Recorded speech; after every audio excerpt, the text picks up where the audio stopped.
پاکستان تحریک انصاف کے رہنما سردار لطیف کھوسہ نے کہا ہے کہ غلط فہمی دور کر لیں، بانی پی ٹی آئی کے بغیر حکومت اور جمہوریت نہیں چل سکتی۔ ملک کی بڑی سیاسی جماعت کو آپ مائنس نہیں کر سکتے۔ الیکشن میں تحریک انصاف کو ہاتھ پاؤں باندھ کر میدان میں اتارا گیا۔ عوام نے بھرپور انداز میں بتایا کہ ظلم کا بدلہ ووٹ سے لیں گے۔ عوام نے ظلم کا بدلہ ووٹ سے لیا ہے۔ اور جس صورت سے ان کو تیزی سے ان کو غیر آئینی غیر قانونی طور پر سزائیں کی گئی ہیں، اسی طرح ان کو بری کیا جائے۔ اگر ذل سبحانی جو کو تاج پوشی کے لیے لائے گئے تھے، جن کے خواب 8 فروری کو چکنا چور ہو گئے، جن کو عوام نے واضح طور پر مسترد کیا، اگر ان کے مقدمات اس طرح سن کر اور ان کے شواہد کے باوجود ان کو بری کیا جاتا ہے، تو یہاں انصاف کا تقاضا یہ ہے کہ عمران خان، جس کے وکیل کو بھی اجازت نہیں دی گئی، جس کا بیان بھی نہیں لکھا گیا ہے، جس کو صفائی کا موقع بھی نہیں دیا گیا ہے،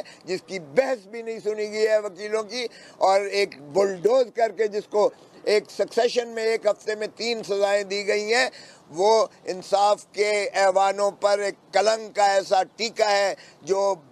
تا حیات جو ہے اس ملک کی عدالتی نظائر پر جو ہے ایک کلنک کا ٹیکا متصور کیا جائے گا۔ تو اس لیے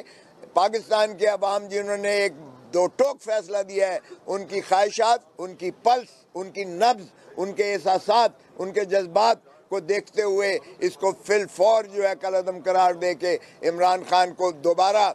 یہ حق دیا جائے، کیونکہ ہم اس کے باوجود ہم لارجسٹ پولیٹیکل پارٹی کے طور پر آئے ہیں۔ یہ کہنا کہ ہم انڈیپینڈنٹ ہے، یہ شوشہ جانے کیسے انہوں نے ایجاد کر لیا۔